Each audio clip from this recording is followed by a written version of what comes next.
Well, it's a big day. My carbs came back from restoration. These are the carbs for my 75 Goldwing that I tried to restore myself. And when I couldn't get the, not the jets, but the brass tubes, the emulsion tubes and all that, I couldn't get any of them loose in the carbs. And before I did any damage, I slapped the carbs back together, sent them out to a Randakk approved carb rebuilder, and this is what I got back. They look awesome as usual. These look a little extra special because my carbs had some really bad buttons on these caps, and one of them, when I was just touching it, the whole thing just kind of cracked off, and it was an open hole. So there's somebody on eBay who sells new buttons with O-rings. His name is Cedric, and I ordered the buttons, and I was hoping my carb guy could just press them in, but he said he wasn't quite sure that his arbor press could do it properly. He doesn't normally do that. So we sent the caps out to Cedric along with the buttons that I had already purchased from him. And he does offer this service on eBay. So I kind of went about it an indirect route, but he ended up polishing up and making these caps really beautiful, pressing in these buttons with O-rings. And wow, they look like new. They're very pretty. They look better than my other two Goldwings. So that may be something I do with those guys one of these days when I'm wanting to pretty them up a little bit. But the carbs really came out nice. He was able to get everything apart pretty quickly because he's a pro.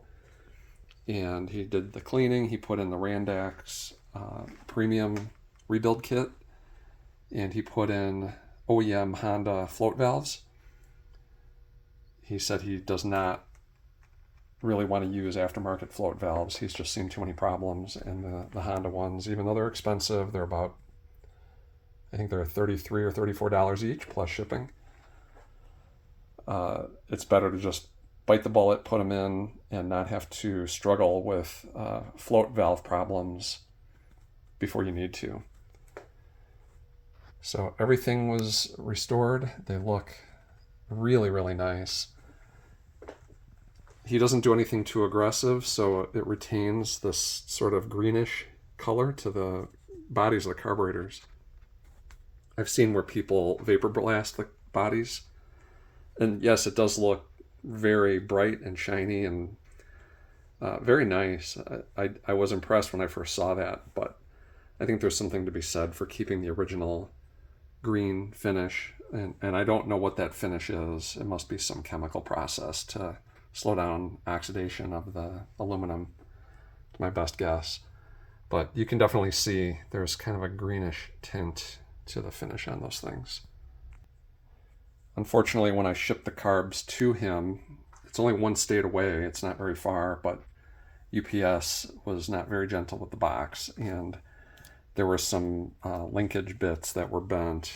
I don't recall which ones exactly. He sent me pictures. So he's got tons of spare parts. He fixed it up. There were some of these clips missing when I bought the bike. Somebody had already been in these. And so he replaced any of the missing pieces that were needed. Wasn't much, but there were a few. And after the rebuild, he puts these things on a test engine and he makes sure they run, and he balances them, sets the mixture. And that way, when my bike's ready, I bolt them on, hook up fuel and throttle cables, and the bike is going to start. And maybe I'll have to tweak the balance a little bit, the vacuum. But on the past 3 Goldwings I've done, and he's done the carbs for me, it's been extremely minimal adjustment needed, and I'm sure I could have just gotten away without adjusting it at all. It ran so good each time. So I always check it. You never know. Every bike's a little bit different. Every engine's going to pull a little bit different vacuum. But this thing is really beautifully done. I'll give him a plug.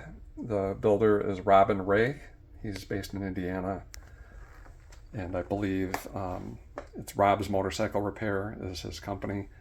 And if you look at Randakk's website, he has a list of approved carb rebuilders, and Robin is either at the top of the list or near the top. That's why I picked him. There's plenty that are good. I've worked with Bear's Cycle in Orangeville, Illinois. He's excellent as well. But I've become fond of Robin. He does a great job. He's a very nice guy. And he's earned my business 4 times. So these carbs look great. Recently I polished the intake tubes, so they're going to be ready to mount up on the bike once it's ready. I'll wait until I have the frame back and I can put the engine in before I put the carbs in. I believe it'll fit with the carbs installed, but run the risk of potentially messing up the powder coating on the frame. So having the tubes off gives me a lot more space. And then one other trick that I've learned is to remove the I honestly, I'm drawing a blank on the name, but this mechanism here, it's like an error circuit. Sorry, I'm forgetting the name of it right now, but you take this off, it's just 2 screws, and that gives you extra clearance to fit this into the frame without chipping up the paint or doing any kind of damage like that. Looking at the bottom of the carbs, somebody before me had put some numbers on these carbs, and they did it wrong. They did not number them according to their placement on the bike. So it's kind of disappointing to see that. You can see like this one has a 2, 3 scratches, or maybe there's 4. It's kind of hard to tell. This one looks like there's 3.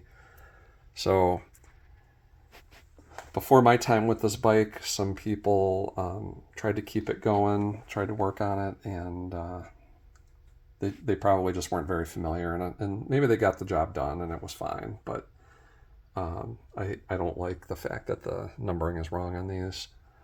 But it's going to be many years before I'll need to rebuild them again, so I'm not going to worry too much about it. But they are beautiful. I hate to have them hidden on the bike. I could look at these all day. And here they are from the other direction.